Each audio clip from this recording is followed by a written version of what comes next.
she ran, like, she just barked at one thing and started booking. I'm like, what are you doing, like, this morning? And then I caught her, and I shook her, like, to scare her. Like, I shake her, and she gets kind of scared. But now, like, she ran right onto Central Ave. Really? Shit. Thankfully, she ran back, and the car stopped for her, because she would have been dead.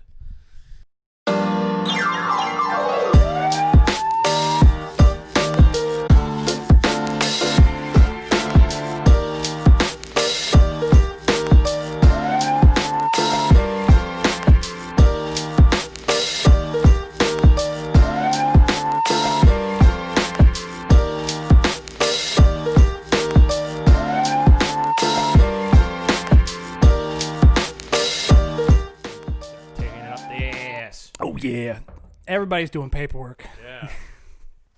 Fucking paperwork. Fucking paperwork, dude.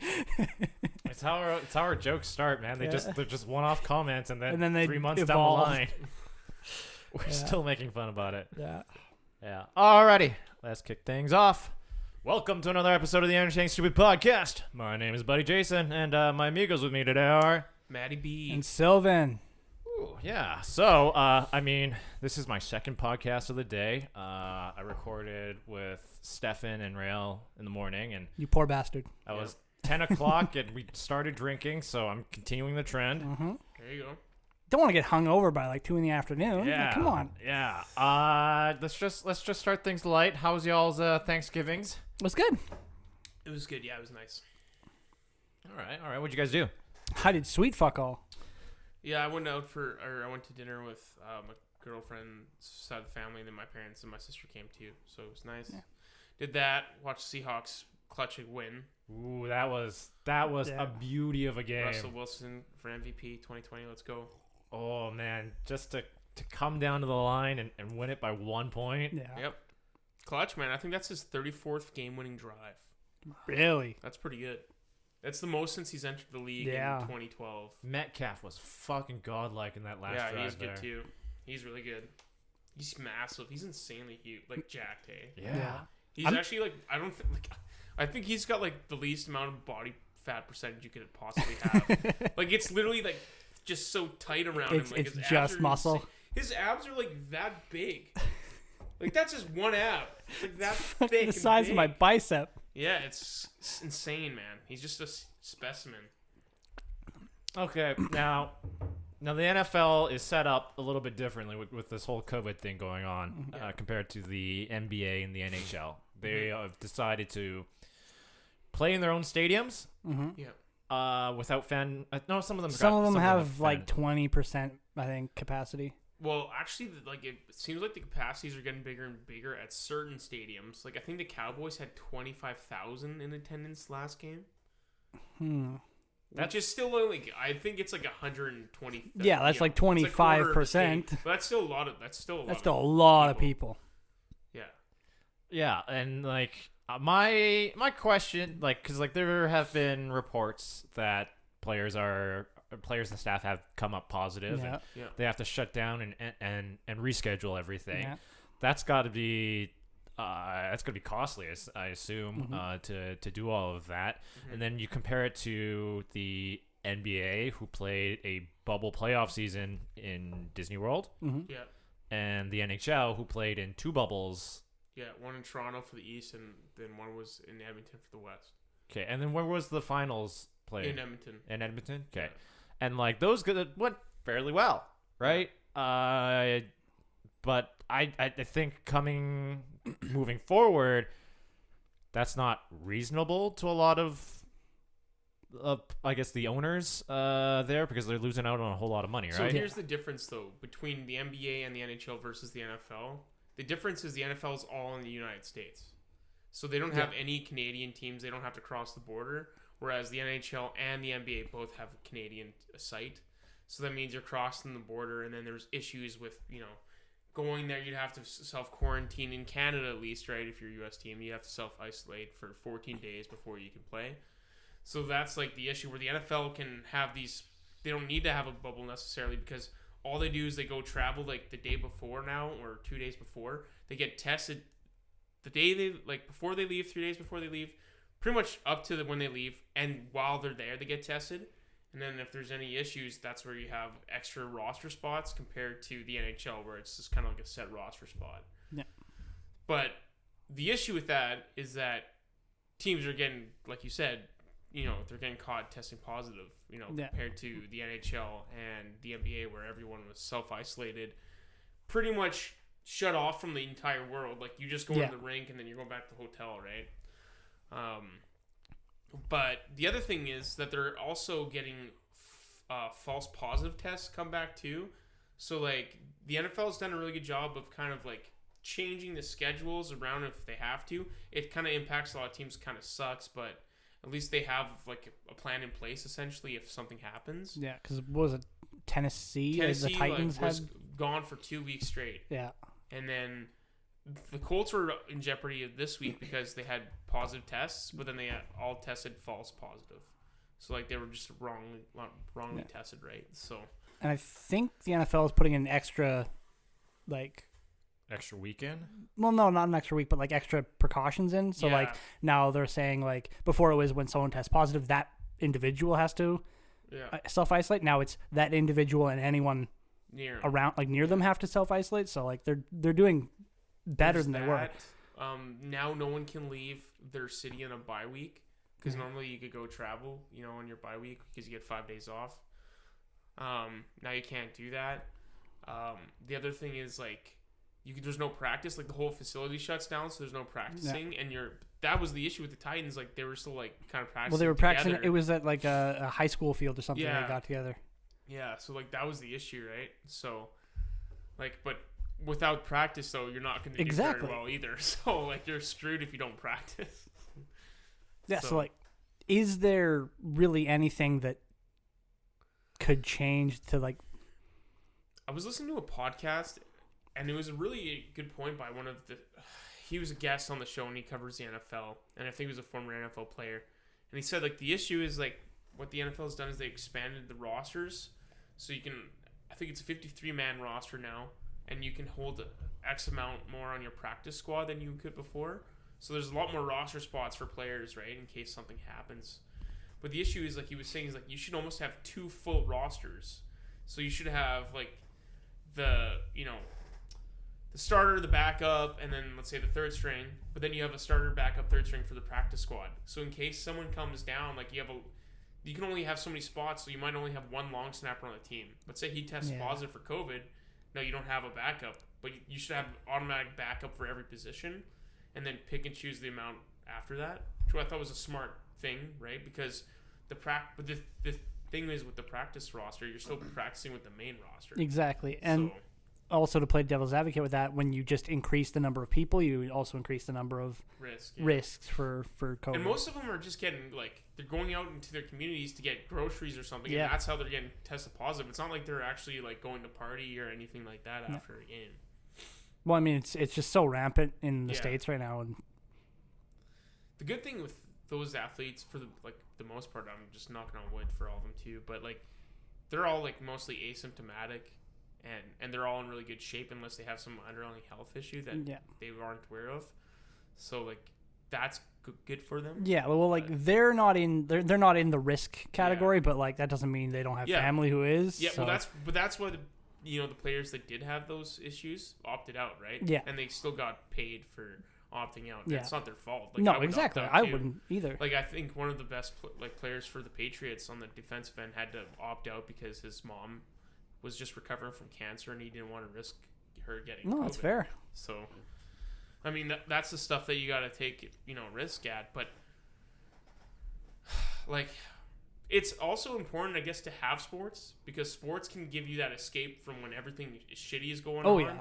It's like, wow, like, Brady's doing this through this, or no, like, you're like, wow, like, they're doing something that because they're putting a lot on the line for themselves too. They're putting themselves at risks just like anyone else, right? Actually, there was a guy at work who was like, he was so starved for sports that he was watching, like, amateur tennis. Yeah.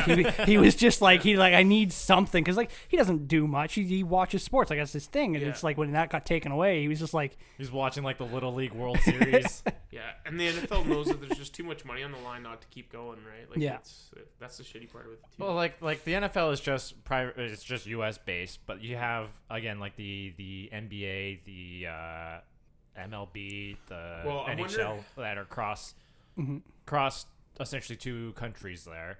I think it was the GM of the owner of the Vegas Knights who mentioned that next year possibly it could be Canadian division. A whole Canadian division and then a whole American division. And America is divided into multiple divisions. And just to avoid the cross border travel. Yeah. What are your thoughts on something like that?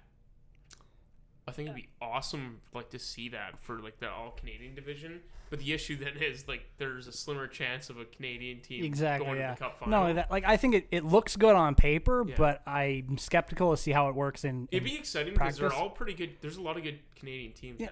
They're all pretty good. So also having the Habs play the Leafs, 10 times a season instead of.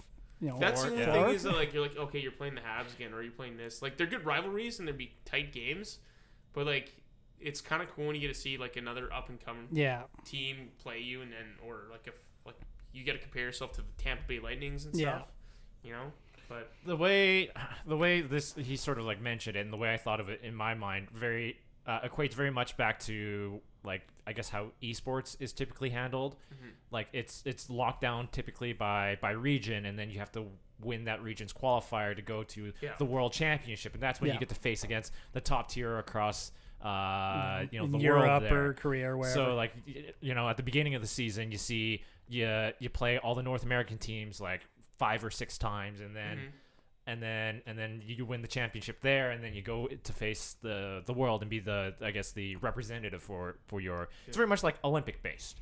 Yeah. I mean, that's the thing. It would work well in the States because there's so many teams just in the States. There's we have enough for one division in Canada, and they've got probably have 8 divisions in the States. Well, how many? There's 7 teams, right, in Canada. Yeah. So that makes up 1/4, less than a quarter of the teams. Yeah. But I mean, the way you do it is I don't know how you do it. Do you play 60 games? So you do 10 games against each team. I don't know how that would work, right? Because normal season's 82. Yeah, 82. But they're gonna start in January, so yeah. Who knows when that's gonna happen?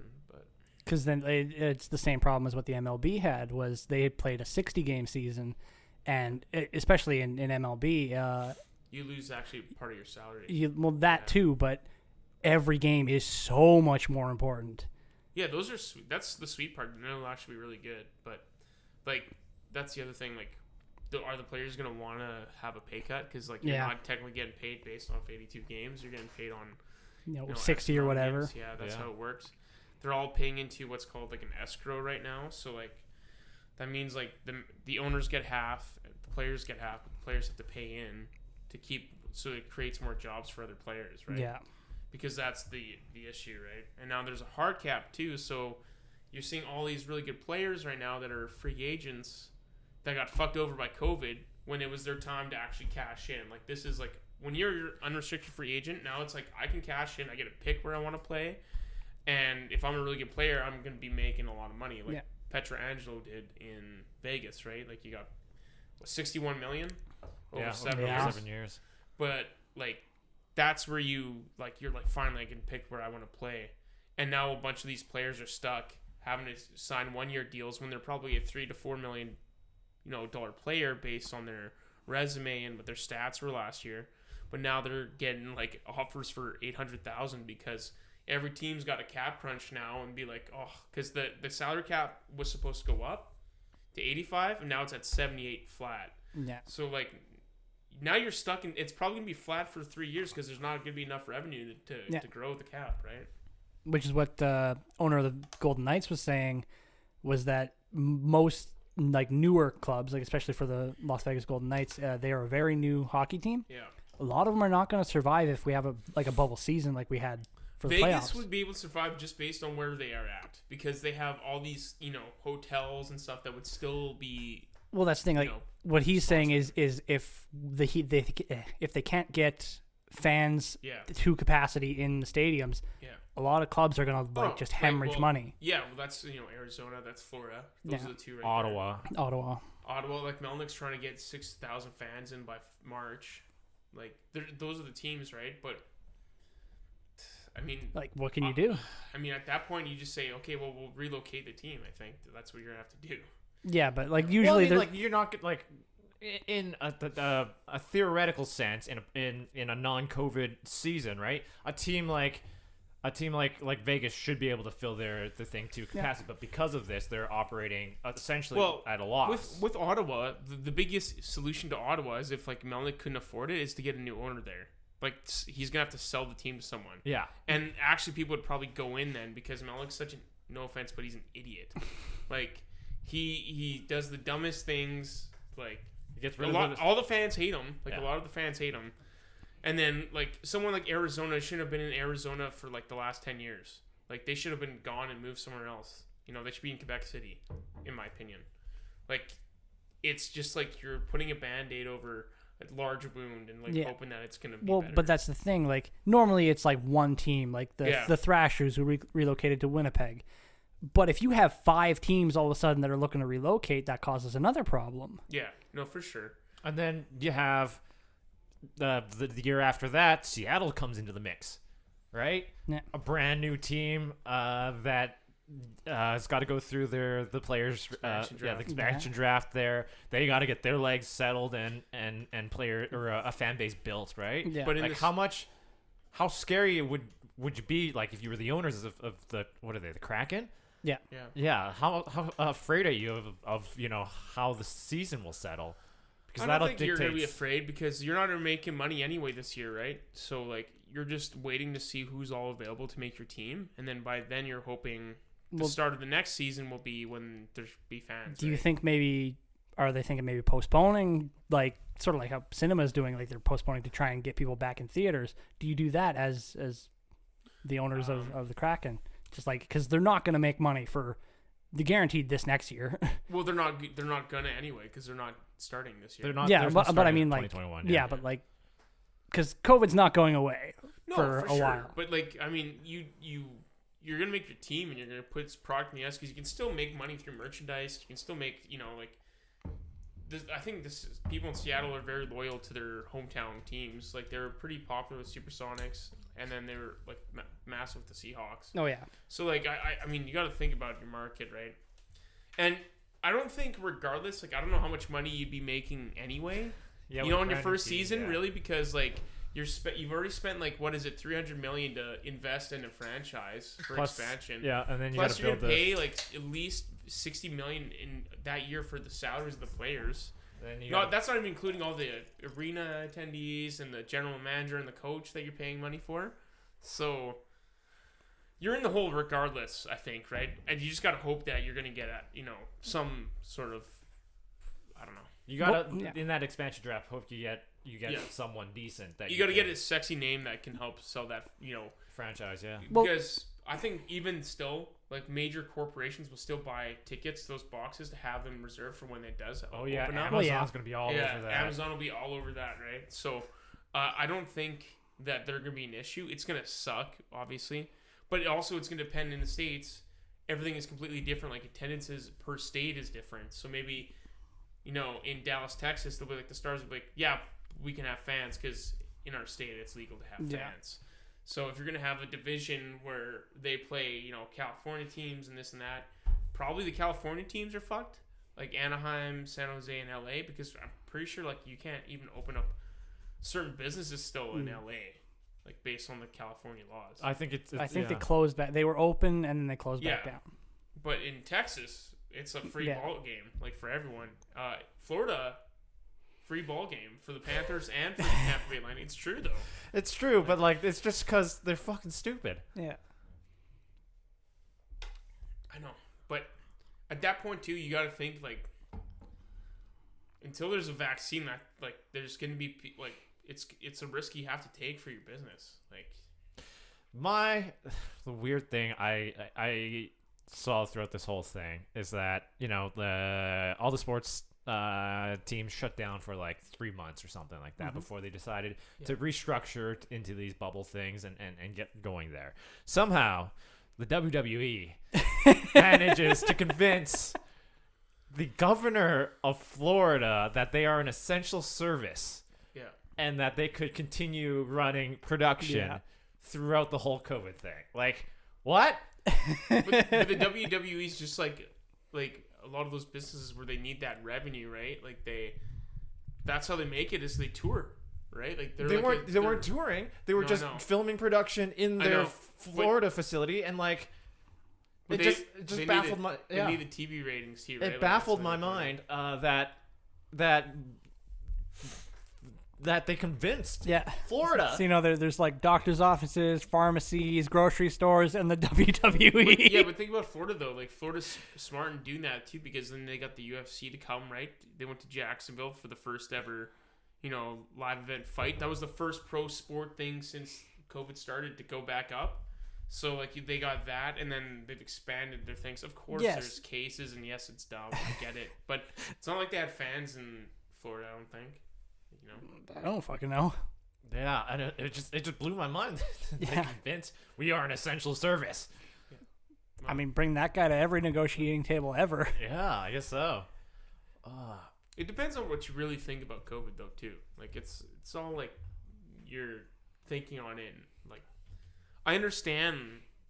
Like, it's very, I wouldn't want anyone to get it. And it's scary, especially because if you don't know if you have an underlying health issue, it could be compromised, right? But I mean, the alternative too is like you gotta, for those businesses and those poor people, like they gotta make money, else they don't have anything to live for, right? So it's like I get why some of those states are like, well, we have to open up, like we have to allow people to make their own decisions and take their own risks, right? But there's still lots of dumb people that don't even believe in it, right? Like, it's like, that's just the way it is down there. Yeah. How do you see sports moving forward with this thing, with COVID? Oh, they'll find ways, man. Like, they got TV deals still, right? Like, think about all the ratings the TV stations are making. So there's still money coming that way. They're all going to exist, and they're all going to start up. It's just like, what do you do to create a plan that can make it fair for everyone, every team, right? Because now you're targeting 30 teams in the NBA, or 32 teams in the NBA, and soon to be 32 in the NHL. So like, you got to make it a fair, competitive way for every team to have a chance. And now maybe that means Toronto Raptors have to do what the Blue Jays did and go to Buffalo and play in Buffalo, right? Like, that's probably what's going to have to happen. I mean, that one is an easier one just because there's only one Canadian team. For hockey, though, to relocate 7 teams, especially I just think it's smart just to have them play in Canada. Yeah, well, when you have like two of the biggest fan bases in hockey, when Toronto and Montreal, like you can't just relocate those two teams. But the shitty part about that is like, it's awesome that you get to play him, but no one's gonna be able to go see him live. I know that's really the shitty part. Like, you'd want to see McDavid 4 times in Toronto. You'd want to see Austin Matthews 4 times in Vancouver. Like, but because you only get once a year down there, right? But that's the shitty part, is that no one's gonna be able to cash in on it, right, and watch it live. How do you guys think like the NBA, NFL, NHL have handled like the sort of the crowd reaction, I guess, for like the stadiums and stuff like that? Because like some stadiums allow people there, others have like these virtual fans, 70 decimals, like something like that. Virtual fans, and then like the NFL, they're like pumping in like artificial. Yeah, it's like 70 decimals. It's like high, like an actual crowd would be there. They're pumping in like audience sounds from like a video game into the PA systems. Well, I actually thought like the way the NHL did it was pretty good. Like, like all things considered, with that, like the way the arena's set up, I think it looked pretty good, and they did a pretty good job. It didn't take away like from the experience, I don't think, right? Like, it's weird when they celebrate after scoring a goal because there's no fans, boards. But overall, like, I thought they did a pretty good job with the fake noise. And it was kind of interesting because in Edmonton, they're like, it's way quieter than in Toronto. Like, Toronto, like, oh man, like it felt like I was in a game. But like, that's the cool thing about that the sport, is that it doesn't matter now. Like, as soon as game's on. Like, it doesn't matter. And I thought the NBA did a cool thing with the virtual fans, like being able to be participating and see the game like that. That is really cool. But I really like the way the NFL is doing it, because I actually like that they have the actual, like, close to the same sound, and you're actually seeing quarterbacks manipulated to get the snap count, so they do a hard count, and it fucks up the defense, and they go and they get like they get a free play essentially, or a 5-yard penalty, and like Aaron Rodgers I think has gotten 6 or 7 of them already. Like he even went like this, hard count, like he said hard count, and then the guy bounced over and he got a free play and he threw for a touchdown, man. He just psyched him out, man. So it's like kind of a cool strategy to see what's going on right now with having the fake noise in there. One of the things I do find hilarious is like, I think it was in the MLB where they like fill the stands with like fake fans and stuff they like have that. Cool cutouts. What is it? The Colorado team had like the all in South Park. Oh, that was the Denver Broncos. Man. That was the Broncos. Yeah, okay. Because like in South Park, that's their favorite team is the Denver Broncos. Yeah. So yeah, they had like cutouts of all of the citizens of South Park there. Yeah. I think in like Japan, like the Japanese baseball league there, they have like stuffed plushies of like all the Pokemon and stuff like that in the stands, and I found that very, very funny and humorous to try and do that. I mean, just trying to make the best of a bad situation, like, because even that, like, that's headlines. Like, I saw that, I didn't see that because I didn't watch the game, but I saw that on Reddit the next day. It was like, hey, look at this, like, so that just it's extra eyes on. So, like, marketing wise, it's a brilliant move. Yeah, and I think what is it? The NHL were like, hey, here's a section of our biggest fans. They pan over and there's these giant spinning turbines just pumping air into the stadium, and I thought that was pretty funny too. The other thing, like, I think it's kind of ironic is like because you're starting to see celebrations after championships, like, and people go to the street. I thought the way Tampa Bay did was kind of cool. They were on the water, like, with the boat and stuff like that, and everyone was kind of like spread out a bit. But people were like shaming them for like celebrating, like fans going to go celebrate it. And I'm like, dude, it's just like anyone who went out to go protest, like there's a bunch of people together. That's a risk you're gonna take, right? Like, I'm not comparing the two, obviously, but you know what I mean. Like, they're okay with that, but then they're pissed off when people go celebrate something, like, that means something to them and brings people together too. Like, it's a different. It's passion, but it's a different kind of passion, and that's the problem. Well, not really a problem, but that's just the difference. Like, but one is seen as a fight for and equality, like I said, they're completely different circumstances. But it's still passion, and that passion drives people. Yeah, and it brings people together too. Like, exactly. Like those teams bring people joy that they don't have, or that's their passion is that team, right? Yeah, which brings us back to the whole sport thing. Like, I don't think like modern world can exist without sports. Like, it's an escape for so many millions of people. It's so ingrained in just like our everyday lives. Exactly. I mean, we go to the bar, the game's playing on in the background. Most of your holidays, if they're family oriented, are there's sports going on. Yeah. Well, it's been since the Roman times. Like, it's even probably before then. Like with gladiators and the Colosseum. Like, it's a different type of sport and a way more gruesome sport, but like that's where it all started, right? And now it's just kind of expanded, and it's been just thousands of years of sport. Like I said, I don't think you could live without it, really. No. And whether it's humans down the road or robot, I don't know what it's gonna be, but robot gladiators, that'd be awesome. I'd watch that. That's just battle bots. Hey, and I have watched that. It'll be interesting to see what happens. Like, well, I guess we won't probably see it. But I mean, we've all started to see the evolution of, I think, sports too, with the addition of esports. I mean, you got essentially young adults playing for their careers in front of a computer. The New York Knicks have their own like New York Knicks 2K team. Like, they all have like their own 2K teams, and they're all like. I think they're owned by their teams. Like, it's pretty cool. The and they hire people and give them salaries. State Warriors have a League of Legends team. Yeah. Really? Yeah. I did not know that. They all invest in esports now. Like, there's so much money to be made. Like, and the people like the sport purists, where it's like, it's not a real sport. A sport is, I define it loosely, being like someone at the apex of their craft. Yeah. I'd also say like they all have something in common, which is strategy. Like, it's all strategizing to try to outduel the opponent, right? Like, to outperform the opponent. If darts counts as a sport, and it can fill stadiums. Oh man, watching.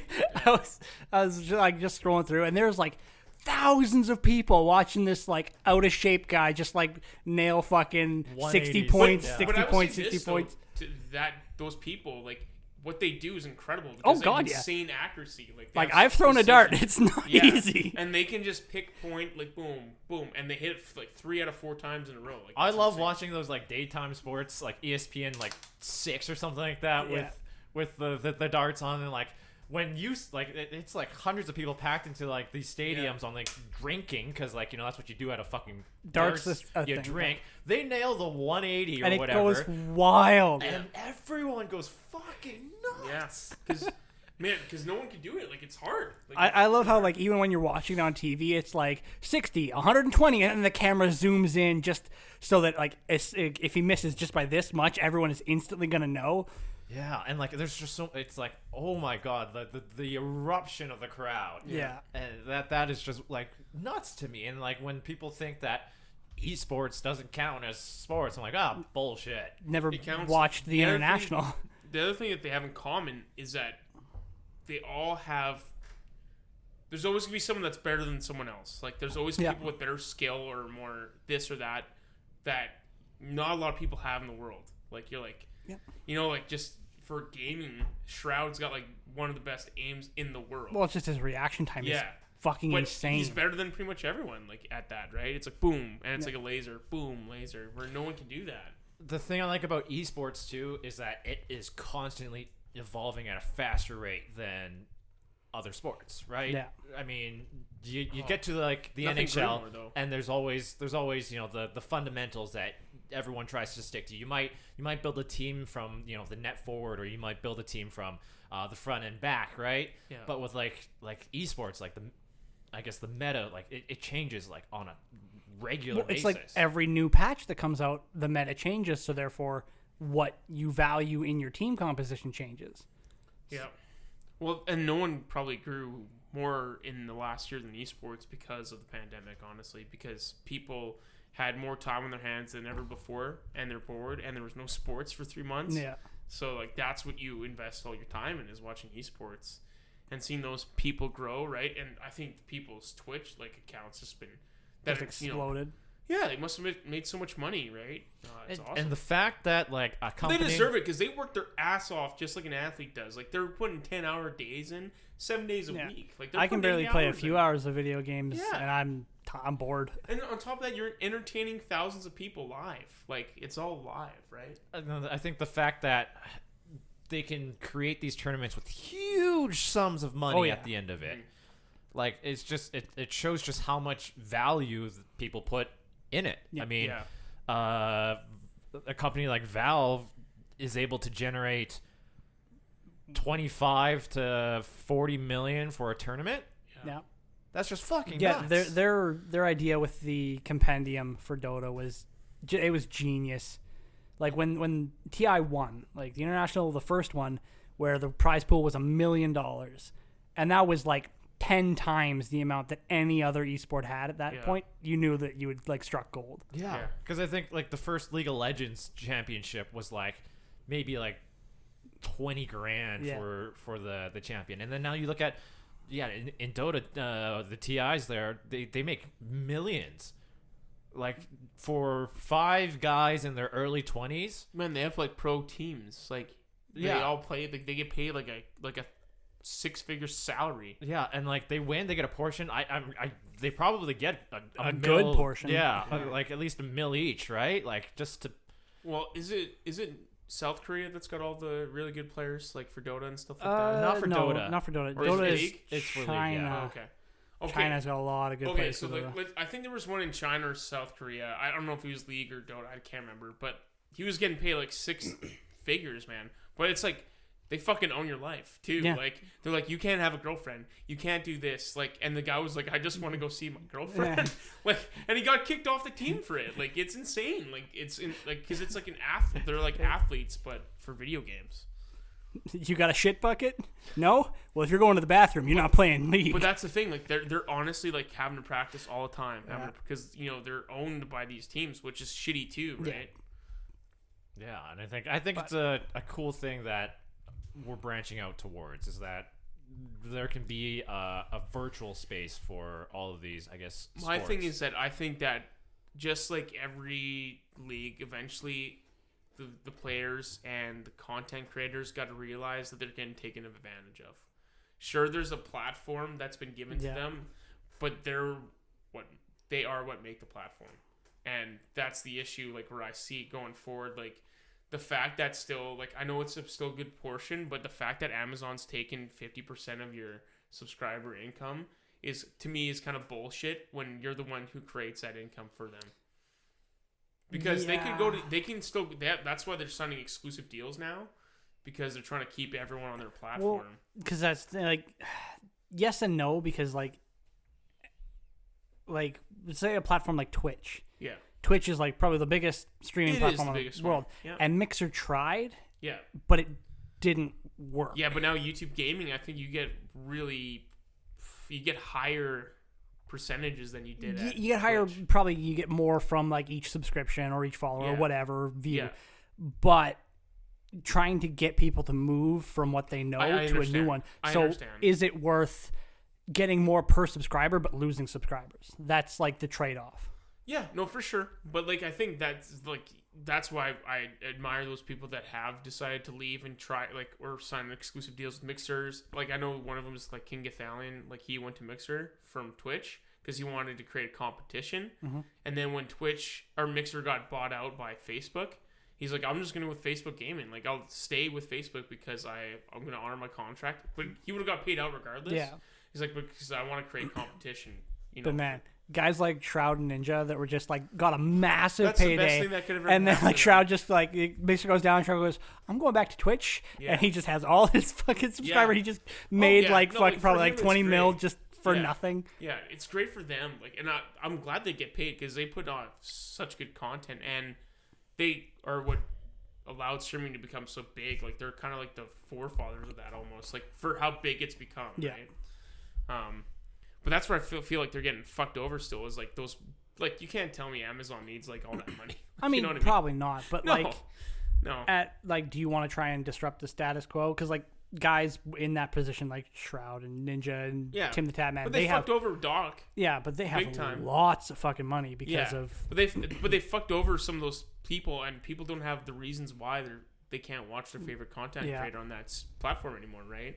Like that's where I find it's bullshit. Like Twitch is like, yeah, you're banned, and they don't give any reason, and no one still knows why he's banned. Know? No, and Doc can't say anything because it's a legal battle, right? Because there's millions of dollars that he's at risk of losing. So it's like, fuck you guys. Well, didn't he come out and say like, we still don't know why? Yeah. Well, he probably knows something. He probably knows something, but it doesn't probably have anything to do with anything. And like, if there's nothing like allegations, if there was something personal that he did that was really bad, he would have already been under investigation or arrested for it, right? And that hasn't happened. So who knows what he did, and I don't think we'll ever know. But I still think it's hot garbage that we don't have a reason. And so if someone fucks up, like I know like they give some people the benefit of the doubt, or they give them a pass where they don't give other people a pass. Like when Doc was live streaming and he went to the bathroom, that's against their terms of service, and he got a 7-day ban. Pokimane got clicked on a link that her chat sent. It was a porn link. It was literally porn. And it was live. And she's like, oh my god. And they didn't even give her a ban. Yeah. They were like, oh, you're okay. There was that one girl that just fucking yeeted her cat over. Yeah. Yeah, but that one's a little like, why the hell would you do that? And she didn't even get a ban either. So it's like, that's what I don't understand. Like, you give people, like, passes, but then you won't give a pass to someone like he made a mistake, and he's like one of the biggest stars, right? I guess Twitch holds all the power, so they get to nitpick. That being said, it's not like YouTube's any better. Like YouTube fucks over people all the time too. It's just like, as a big company, what is worth your time essentially? Is it worth the investigation? Probably not. And I get it, like it's hard jobs because there's so many people streaming, there's so many, like there's millions of videos being uploaded to YouTube every day. Like I think it's something probably like billions now, like right? What is it, like over 1 million hours of content uploaded like every 20 minutes or something? Yeah, like, and you have to shift through, and you have people actually looking at it. Like that's so hard to do. Yeah, like that's so hard. You can't employ enough people to like go over all that stuff, right? So now, like with the way I sort of see Twitch and YouTube in the sense of like, esports and everything like that. They're kind of like, I guess, like the networks that regular sports have to adhere to, like Fox ESPN and MSNBC or whatever. Yeah, Sportsnet and all that kind of stuff.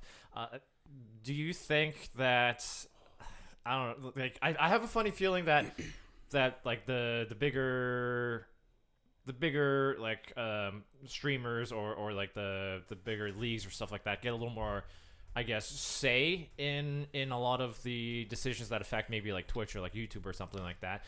I mean, do you think you can see that sort of similarity in real sports? 100%. Absolutely. Guys like Russell Wilson, when they make a complaint, it gets heard by a lot more people. The league has to kind of like either do damage control or actually make... Look at the NHL, like in that 2004-2005 strike. You know, all the guys like, this is not fair. You know, like all the head guys, like the big guys, right? They're like, this is not fair. We're not getting paid properly. This and that. And then the guys that are like on the bubble or, you know, middle of the line players, right? They're like, I just want to play so I can get some money. And they're like, no, you need to be here with us. We need more. But it's like, okay, but you've already made $40 million in your career and I'm just getting started and I need money. Like, you know, I'm getting paid nothing, you know? So it's always going to benefit the top end players more than it's going to benefit the middle of the line players and all that. Like, it's like, oh yeah, we shouldn't start playing until we have the right, like that was some players in the NFL this year. Like, what are we going to do for COVID? Like, we shouldn't start playing, or we shouldn't budget into this new agreement with the NFL from the Players Association until we get what we want. But it's like, but all these players that are like on the fringe of staying in the NFL or making the NFL are like, no, we want to sign this so that we can actually make money and play, you know? Because if I'm not playing, I'm not making money. I don't have $40 million in the bank that can cover my ass. I have to make money now. No. So that's the same thing with Twitch streamers, right? Like Ninja is gonna get, no matter what wherever he goes, he's gonna make bank. He's gonna make bank, and like someone like the Entertaining Stupid Podcast will make nothing. But we'll always make nothing. I know, but like I'm just saying though, right? Like so, like sponsor us, please. Yes, please, someone sponsor us. No, don't. You're gonna regret it. No, you won't. No, you won't. I want to make money. But yeah, no, I think that the big guys will always have the more powerful voice, right? And like even like back to the YouTube thing, like there is small, well, I say small, but like small-ish creators with like 200,000 subscribers who like have a problem and they've been fighting with YouTube for like months. And then one big YouTuber with like 10 million subscribers catches wind of it, makes one video, and all of a sudden YouTube makes a response. It's like, yeah, this is happening. It's like, why does it take that? Well, even now you can consider like you're like, oh, 1 million subs, like that's a lot, but it's not even really that much. Not anymore. At all. It's just like $1 million. Like it used to be so much. Now it's like, oh, okay. I mean, in the relative sense, because like we have 11. Right? Or 20 or something like that. Yeah, we have 20. Yeah, we have 20. 1 million seems like an impossible number. Yeah, but like in the grander scheme of things, it's not. Like it's very common now. Like most channels you're subscribed to have 1 million subscribers, right? Yeah, and like the bigger names there are sitting out there with like hundreds of millions. Yeah. But even the millions are getting fucked over because like they were part of an algorithm before where it's like you're used to a certain income, right? So you're getting this amount per video, and then all of a sudden that algorithm doesn't recommend you anymore, and now your views are like going down by 1/3, and you're like, what happened? Like, what have I done to, like, am I not good anymore? Is people not? But it's not them, it's the algorithm that's not recommending them to new viewers or something like that.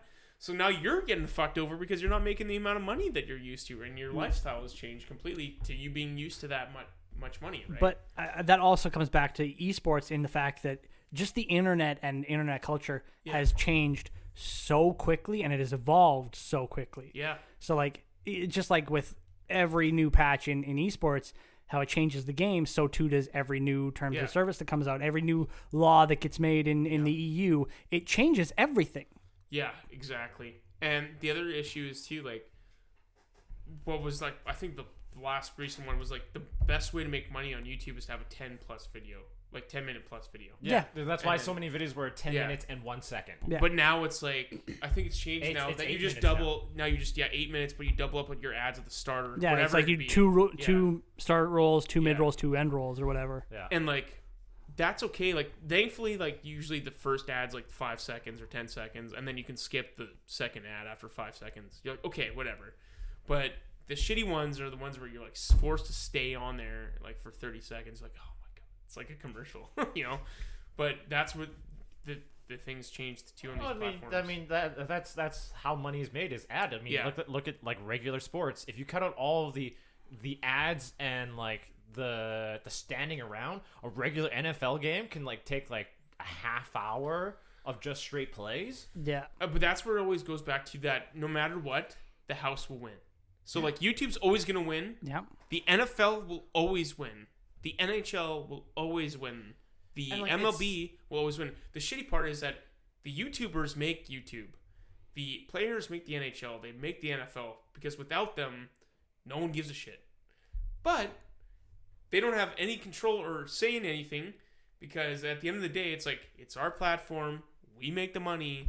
We give you a portion of that money to allow you to have a healthy lifestyle, like generational wealth, all that stuff. But it's still like, damn, like if you could do it on your own, like you'd be making so much more money. Like you're getting fucked hard. I mean, in those like YouTube ads, like can you imagine some event going on that's just like the Super Bowl? Like the Super Bowl charges like almost like $1 million for like the 30-second ads that air on halftime.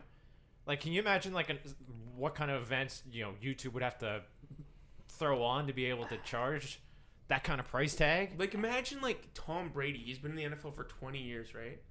How much just his jersey alone with his name and his number on it has made the New England Patriots? Oh, let's say like half $1 billion probably at least, right? Probably.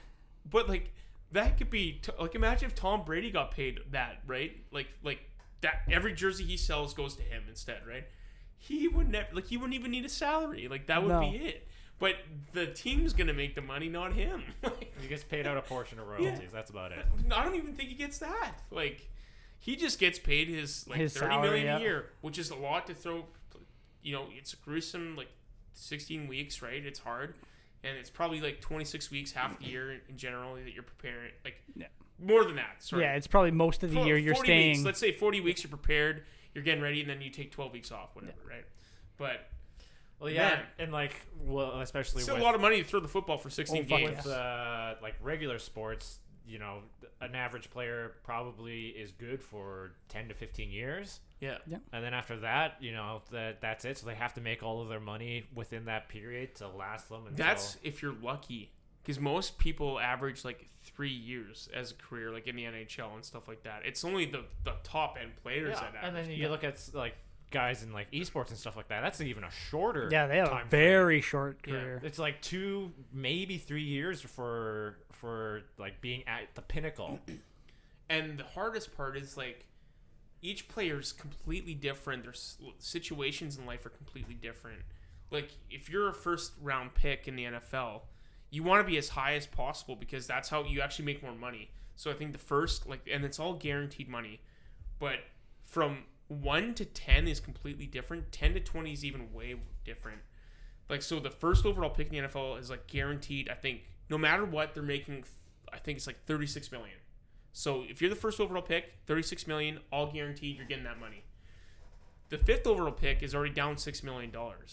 So they're only making $30 million. I think by pick 12, it's only guaranteed to be $12 million. And you gotta hope that pick pans out for you. But that's why all these people are busting their balls off to be high end picks, right? Because from 1 to 10 is like $20 million difference. Well, I mean, like look at the NHL where you got you hope your goddamn first round pick pans out, but then it turns out your 7th round pick is some guy from Sweden, Danny Alfredsson, and he becomes your franchise player. Yeah. But that 7th round pick for the first 3 years is essentially free. Like you're only paying him like $500,000 to play. Yeah. And then where the first round pick or the first overall pick is whichever first round pick, they usually do a performance bonus stuff. So if you hit 20 goals, you're gonna get an extra $500,000. So you can max up to like $3 million for each year. But that 7th round picks just getting $500K every year, even if he's better than the first round pick. Just imagine guys in like the Major League Baseball, like they play every day for like months. And what's a season like 100 some? Oh, it's like 160 games or something stupid like that. That's why there's like 50 rounds in the draft for the MLB, and that's why there's 7 rounds in the NHL because the chance of you making it is near to none. Yeah. Like it's so hard to make. I just can't imagine like a pitcher in in baseball there like. You have to have more than one pitcher. Like one pitcher cannot play. Yeah, but like you have your one star pitcher, but like that's like why they make millions. Yeah, but I mean, you get, like as a team, you got to decide when he gets in, when you have to pull him out, and stuff like that. With and strategy, right? Like that's the part of the game, right? And that's why like someone like Garrett Cole, who got paid, I think it was like $330 million for 10 years as a pitcher. Like he's making that because he's a stud. Like this guy. I just assume by like the end of your career you have no arm. Yeah, like your shoulder's gone. But it depends like on how you've been like. That's why there's like pitch counts now. Like a lot of players are doing pitch counts with their starters. But if someone's like a horse, like there's some players that are just horses and they. Like you have to pick you have one. Yeah, and they're like, dude, he can play all 9 innings, no problem. Because he's so strategic with his pitches and his velocity. And how he's going to do it. Like, the worst thing is, like, it's all about location, too, right? In pitching, like, you want to locate it perfectly. Yeah. You don't have to have necessarily a 100-mile-per-hour fastball anymore. Like, Clayton Kershaw with the Dodgers, I think his max is 90. But now he pitches, like, in that mid to low 80s. But it's all about his location and it fucks people over, right? Yeah, or curveballs that just fucking all of a sudden drop. You have to have more than one tool in your pocket, right? You have to have, like, 4... Like if you're one of those star pitchers. Well, yeah, because like if you whoever, like, it doesn't matter. Like it could be someone. It could be like a stud batter. If he doesn't know what you're throwing, like at all, he's got to basically guess where to swing. And it also depends on batters. You're like hoping to be every third at bat you're hitting something. Yeah. Because then that means you're really good. Because that you're trying to hit 100-mile-per-hour ball like coming at you. It's insane, man. Like people are. Like those athletes are like to me in the MLB, even just to play a season is an accomplishment because it's so hard to get there. I mean, like back in the day when it was all about the fastest pitch, the hardest hit. I mean, like it made sense why so many people turned to fucking steroids. Yeah, but like nowadays, it's more about technique and the availability of the tools that you have. As even sports like Formula 1 or NASCAR, it used to be about like who's got the fucking biggest engine, who's got the most horsepower. But now it's like, okay, no, who's cornering right, who's got the right kind of like weight in their vehicle, who has the right kind of I mean, in like sports like that where it's like a tenth of a second make or breaks you. Exactly. Yeah.